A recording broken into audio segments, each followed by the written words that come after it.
Hola y bienvenidos a Historias del Elíseo. En el anterior capítulo os estuve contando cómo se unió Zeus a Hera, o bueno, cómo básicamente la obligó a casarse con él y cómo en ese tránsito hacia la boda pues recibió Hera un regalo y fue un gran trono dorado. Sí, un gran trono en el cual ella se sentó y se quedó encadenada. Y claro, eso a la diosa Hera no le gustó absolutamente nada y Zeus quiso quitarle esas cadenas. Entonces ni siquiera él podía quitarlas porque, para recordaros, ningún dios puede como sobrepasar o imponerse sobre la magia de otro dios. Las reglas son así, yo no las he creado. Así que entonces propuso una cosa: quien quitase las cadenas a su mujer Hera, o a su futura mujer, tendría la mano de Afrodita. Y claro, esto a Ares y a Afrodita no le gustó para nada, porque ellos dos estaban muy enamorados y querían estar siempre juntos. Pero bueno, Ares no dudó de su fuerza. Zeus, bueno, creo que tampoco, aunque entre comillas un poquito sí. Y nada, ni siquiera ni Poseidón, ni Ares, incluso hasta Hades lo intentó, ¿sabes? Pero al fin y al cabo nadie pudo. Y en ese momento apareció un nuevo dios del Olimpo, Hefesto, el primer hijo que tuvo Zeus con Hera, el cojo, como lo llaman. Claro, normal que sea cojo porque después de lanzarlo desde el monte Olimpo, que tampoco es que sea pequeño, pues tú me dirás. Así que dijo: hola, madre, ¿te gusta mi trono? Y claro, en ese momento pues la liberó. Le dieron la mano de Afrodita, esto a Ares pues le cabreó muchísimo, él estaba súper contento, pero ya no contento por el hecho de casarse con Afrodita, que sí, sino por el hecho de pertenecer ya a una familia, la familia que realmente quería desde siempre. Aunque lo hubiesen tirado, realmente Hefesto es muy buena persona y no guarda mucho rencor. Así que organizaron dos bodas, la de Zeus y la de Hera, y la de Afrodita y Hefesto. Hicieron un gran banquete, trajeron un montón de comida, y ahí, en el capítulo anterior, por si no lo habéis visto, es donde os descubro y os digo de dónde sale la ambrosía de los dioses, cuál es el secreto de la inmortalidad de los dioses, o el por qué las abejas tienen un aguijón y cada vez que te pican se mueren. Así que si quieres saber esas curiosidades, pues pásate por el canal, te ves el capítulo anterior y te lo cuento. Y en este capítulo os voy a contar cómo se desencadenó el final de la boda y cómo Zeus tuvo la gran migraña de toda su vida y nació una nueva diosa. Y esa diosa sería la diosa de la sabiduría, Atenea. Así que quedaos, sentaos y bienvenidos a otro capítulo más de Historias del Elíseo.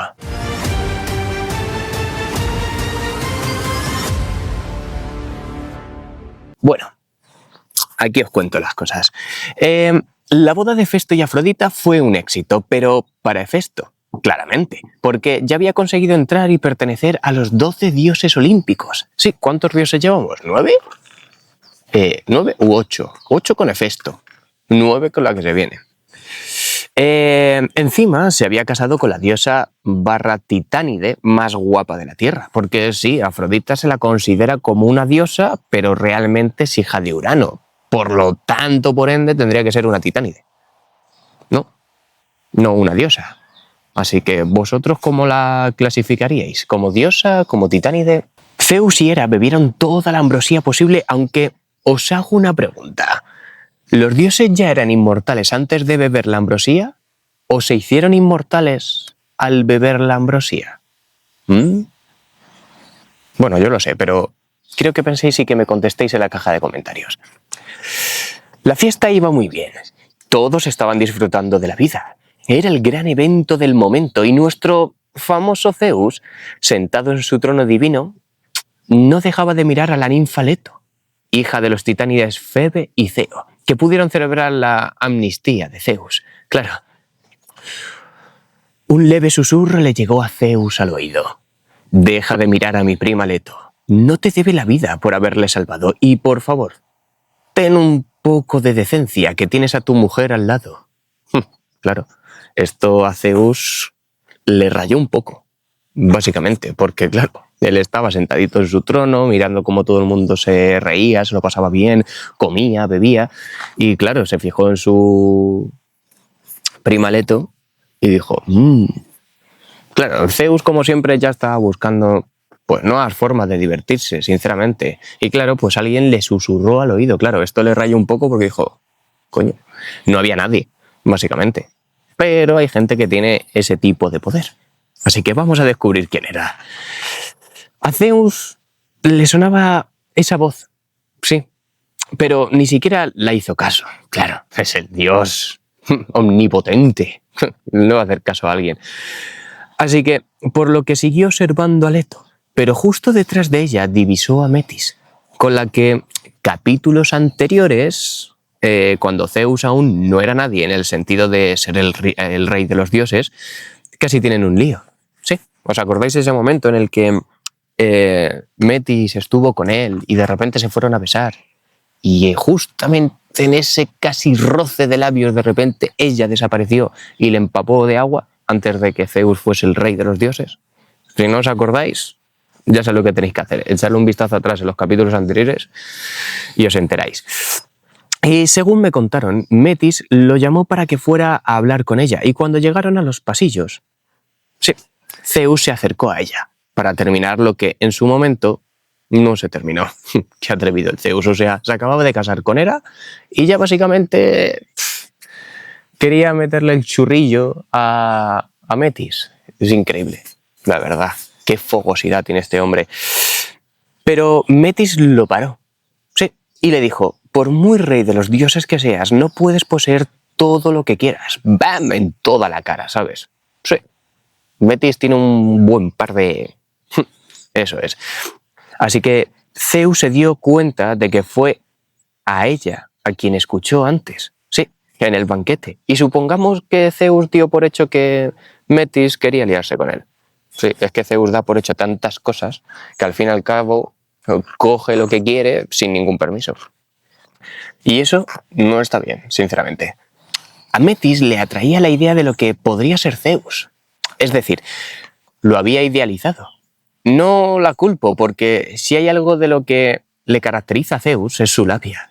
Y Metis tenía claro que Zeus haría lo que fuera por conseguir lo que quiere, y ella en el fondo podría conseguir algo más valioso que un trono. Sí, algo más valioso que un trono en el Olimpo. ¿Qué será? ¿Quién sabe? En ese momento Metis desapareció entre los pasillos del Olimpo y Zeus no era capaz de verla. Se asomó a uno de los balcones y la divisó ladera abajo. Entonces Zeus se transformó en águila, pero al llegar Metis se hizo más pequeña y se metió entre las grietas de la roca, por lo que el astuto de Zeus se convirtió en serpiente y acabó enroscándose en ella. Bueno, en ese enroscamiento de serpiente y tal, pues bueno, podéis saber lo que podría haber ocurrido. Los dos querían un poquito de tema. Al fin y al cabo, pues lo consiguieron.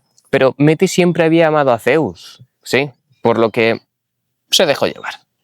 Minutos después de que ambos se dejaran llevar por la extenuación, Zeus estaba algo preocupado por la idea de una profecía que había escuchado a Febe sobre un hijo que tendría Metis que se levantaría para derrocar a su padre.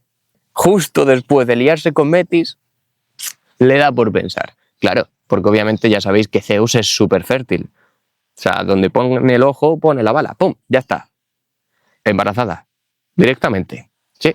O sea, y así de hijos está lleno el mundo de Zeus. En ese momento le entró el remordimiento y dijo, ¡uy, bo! Que Metis tenía una profecía de que su hijo iba a ser mejor que su padre y lo iba a derrocar. Claro. Eso a Zeus no le gustaba mucho la idea. Bueno, ya sabéis que básicamente a todos los que reinan, la gran mayoría, pues le toca un poco la huevera que su hijo le vaya a destronar.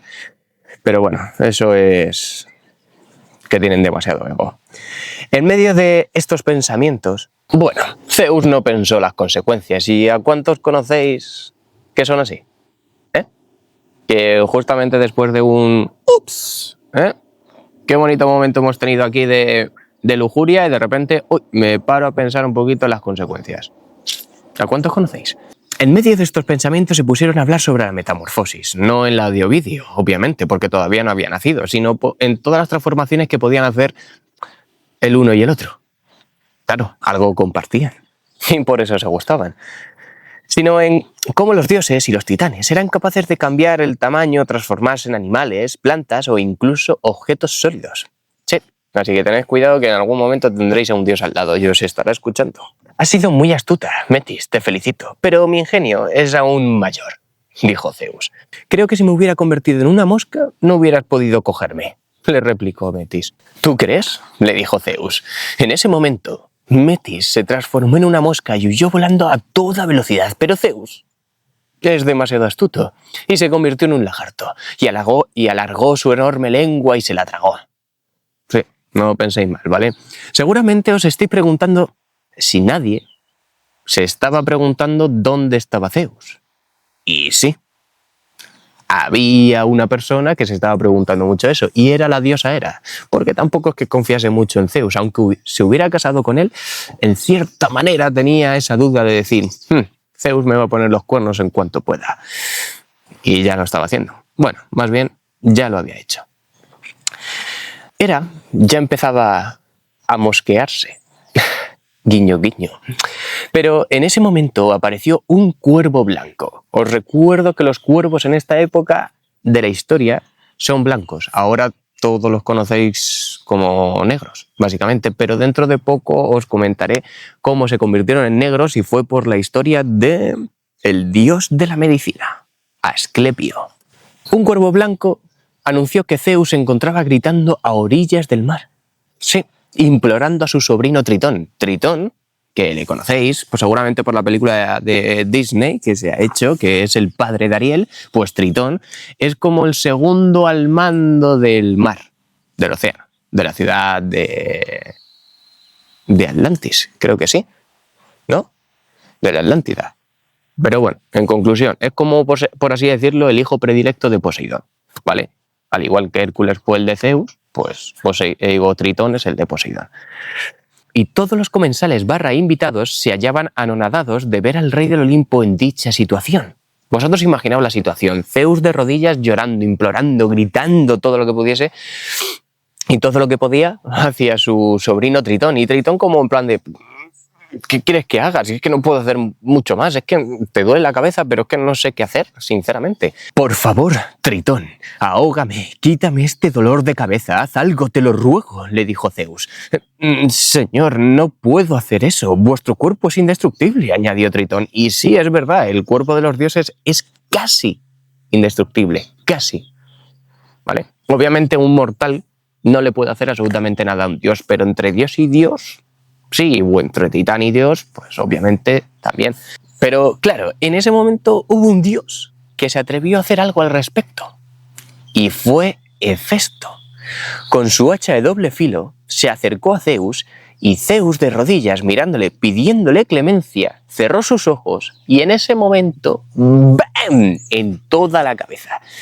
Sí, o sea, Zeus recibió un hachazo súper preciso en mitad de la cabeza de Hefesto. Y vosotros pensaréis, ¿se rompió el hacha? Puede ser. ¿Se murió Zeus?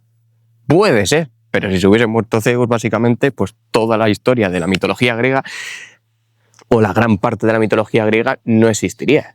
Así que en ese momento, os voy a contar que la sangre de los dioses es básicamente dorada. Y bueno, al ser dorada tampoco parece tan escandalosa, ¿sabes? Como la nuestra, que es roja. Pero os voy a contar una curiosidad más sobre este evento, en este momento en el que Hefesto le pegó un hachazo a su padre Zeus. No fue porque él quisiera, sino porque alguien le había convencido. Y ese alguien era el mejor amigo de Zeus, Prometeo. Prometeo, ya sabéis que puede ver el futuro inmediato.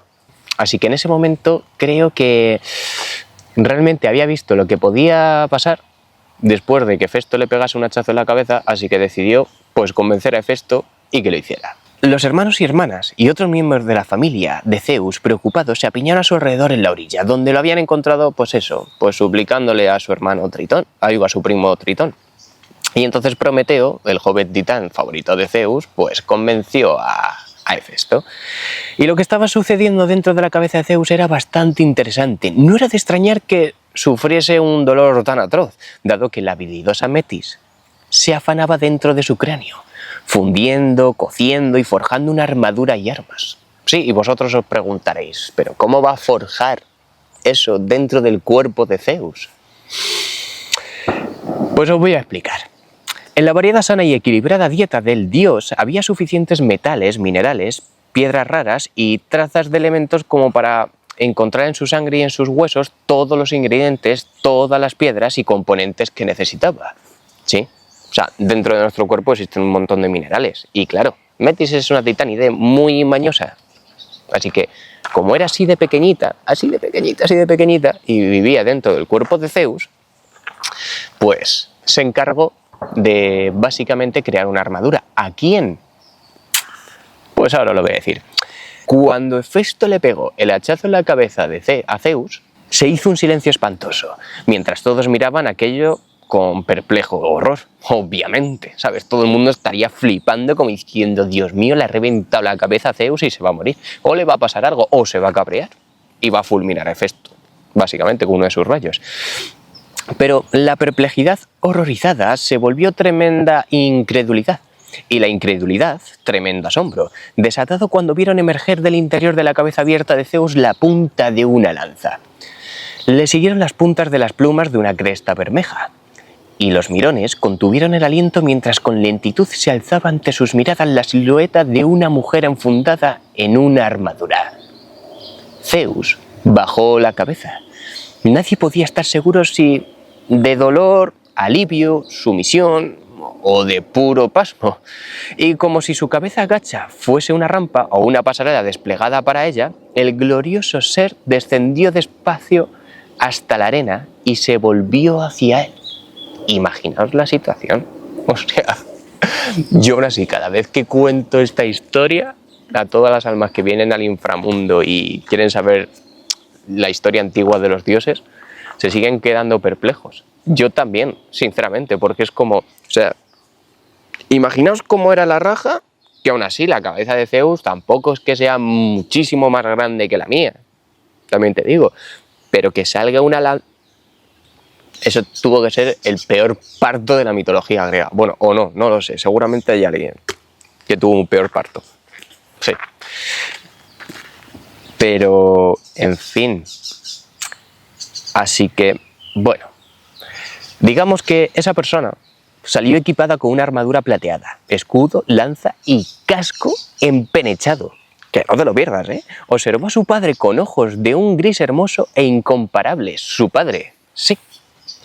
Metis se quedó embarazada, como ya os he dicho antes. Zeus cogió y dijo, ¡pam!, ya está, embarazada. O sea, Zeus es que tiene una mirada que es como, te miro y te embarazo, básicamente. Un gris que parecía irradiar una cualidad por encima de todos los demás.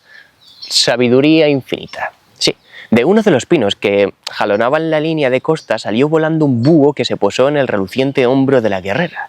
De las dunas, una serpiente esmeralda y amatista llegó reptando y se enroscó en su pie. Con un sonido de ventosa levemente desagradable, la herida de la cabeza de Zeus se cerró y se curó por sí sola.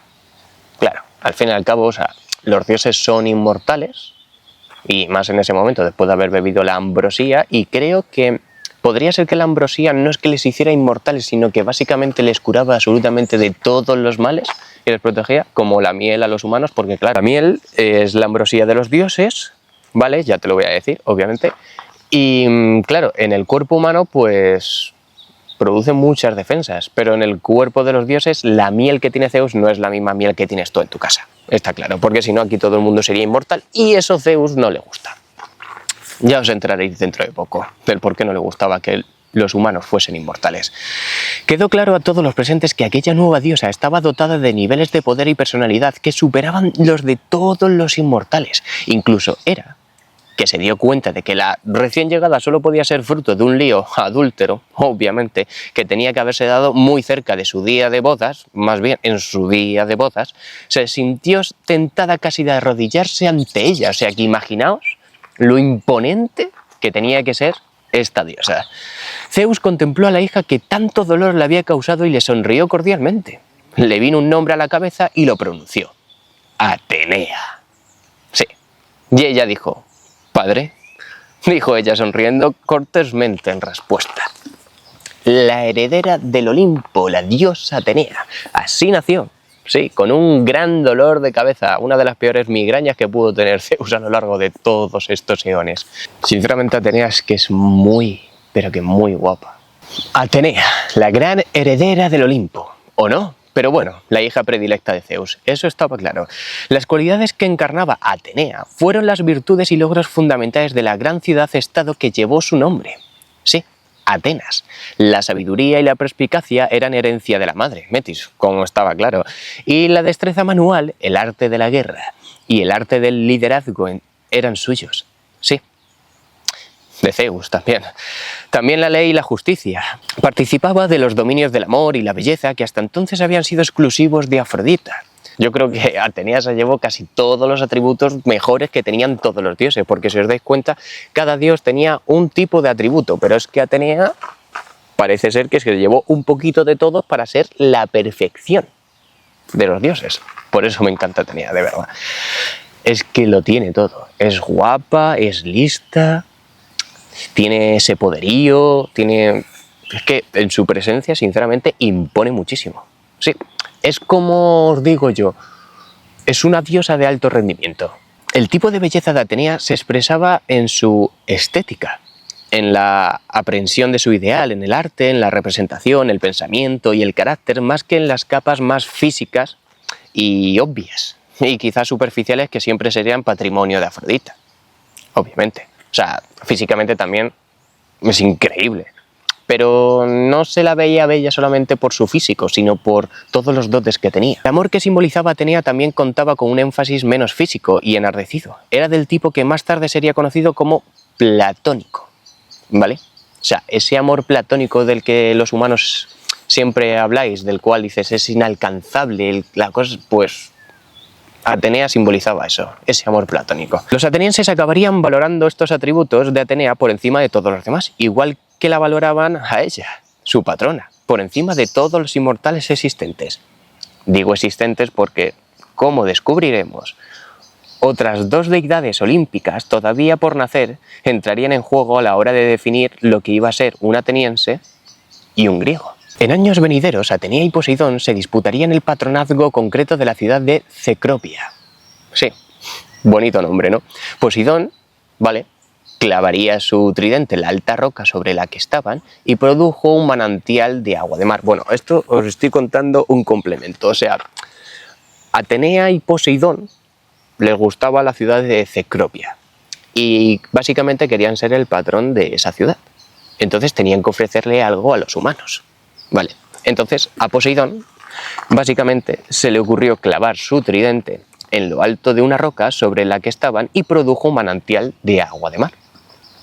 Claro, un truco impresionante, pero la salinidad la regaló a poco más que la condición de una pintoresca fuente pública. O sea, vosotros imaginaos que os hace un dios olímpico como Poseidón una fuente y dice, ¡guau! Mira qué fuente, qué bonita, qué guapa, qué tal, no sé cuántos, pero es de agua salada. Y es como...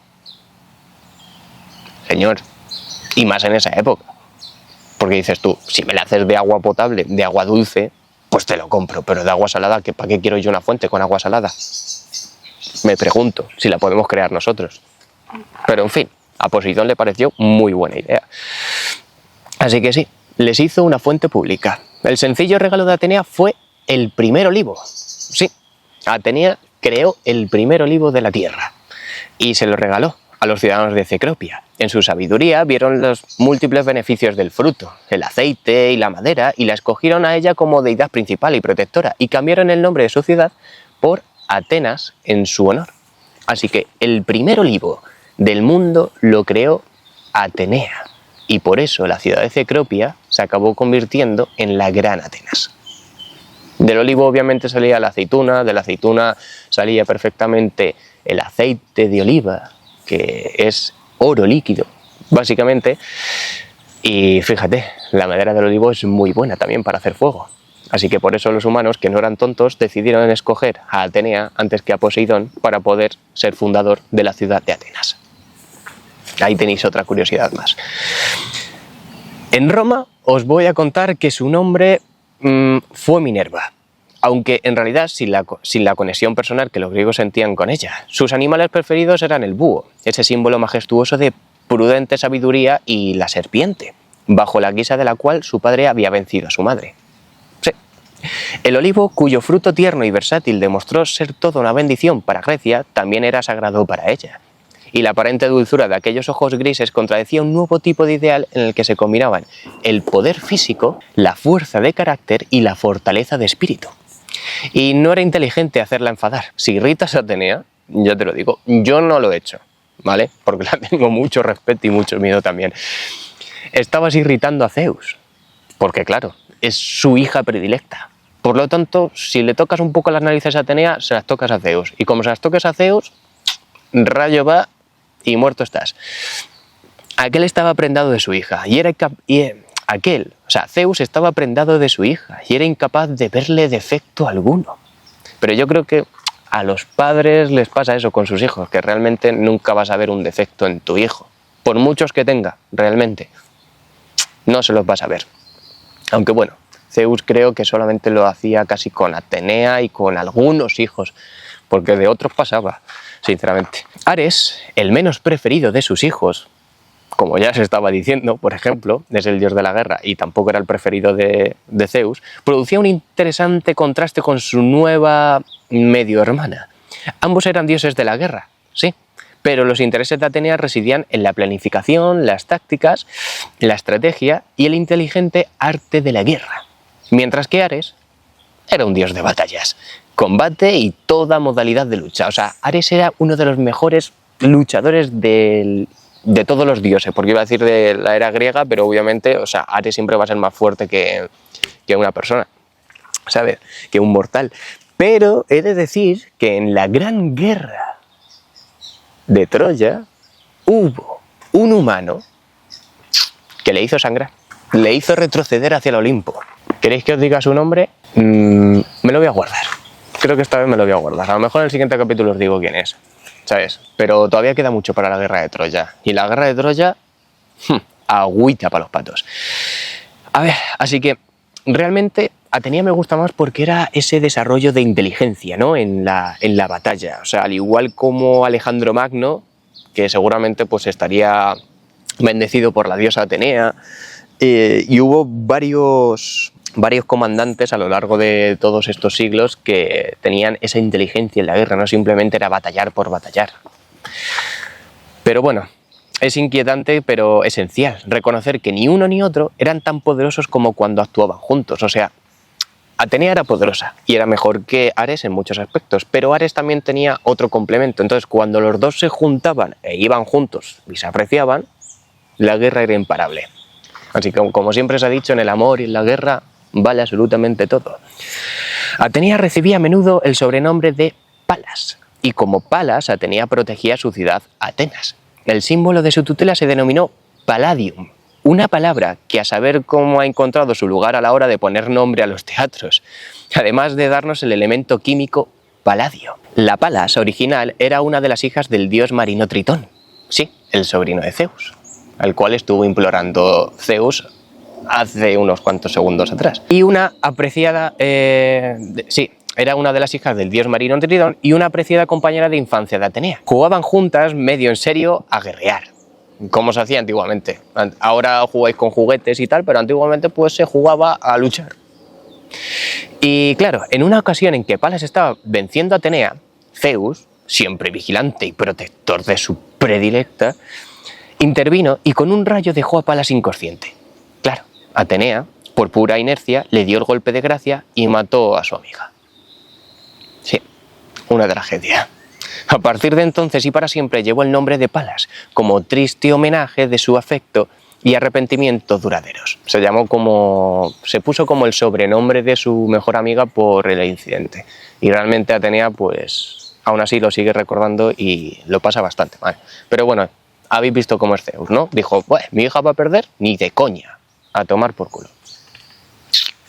Y como consecuencia fue eso. Y creo que al fin y al cabo la relación entre Atenea y Zeus pues se fue como un poco difuminando. Pero bueno, ya os lo contaré. Atenea, al igual que Demeter, nunca fue tocada por un hombre. Su vida de soltería y desprovista de infancia y su relación juvenil con Palas han llevado a algunos a sostener que debemos considerar un símbolo del amor homosexual femenino. Pero bueno, esto es lo que se considera. Vosotros podéis creer lo que queráis, sí podéis sacar vuestras propias conclusiones, y si no, investigad.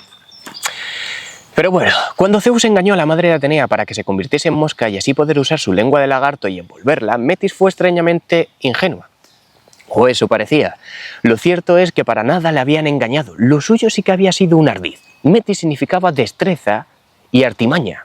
Al fin y al cabo, se había dejado tragar por Zeus muy deliberadamente. Más aún, lo había embaucado para que lo hiciese. Metis realmente quería que Zeus se la tragara. Y vio que si sacrificaba su libertad y se quedaba dentro de él para siempre, podría asumir el papel de sabia consejera, una especie de consigliere, ¿vale?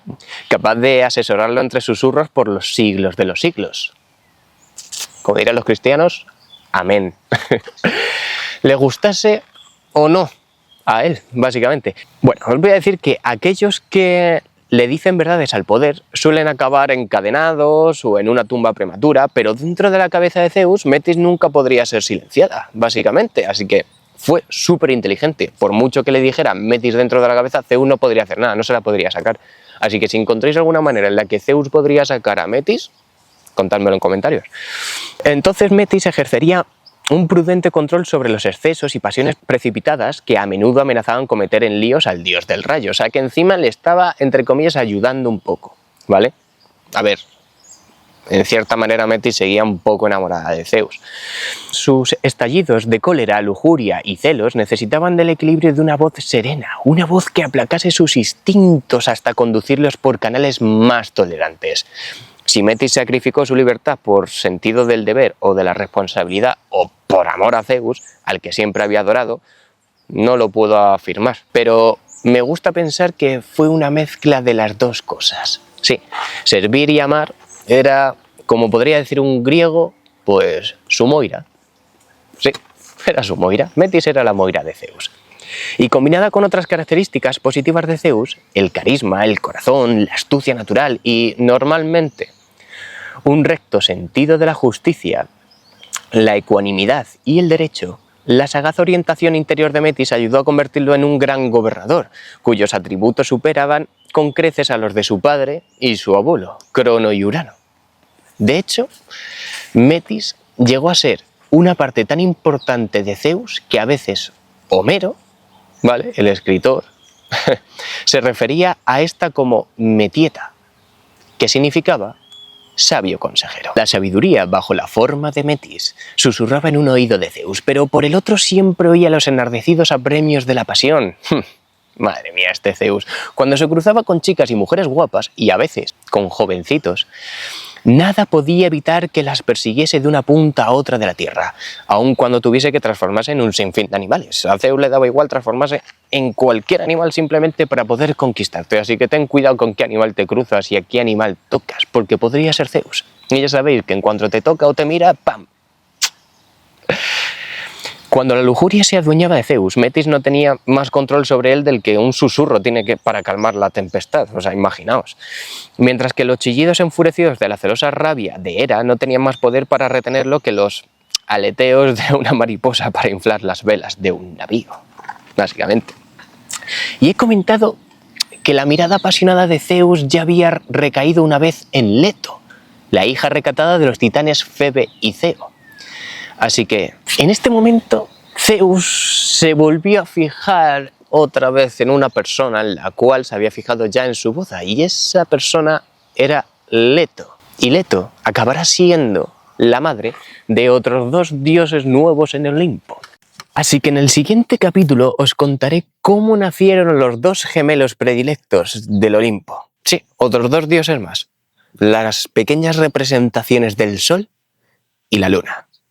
Así que, suscribiros, seguidme en redes sociales, que en TikTok y en Instagram os subo vídeos sobre curiosidades sobre la mitología griega, un poco más breves que estos capítulos, que son más largos. Y nada, nos vemos próximamente en un nuevo capítulo de Historias del Elíseo.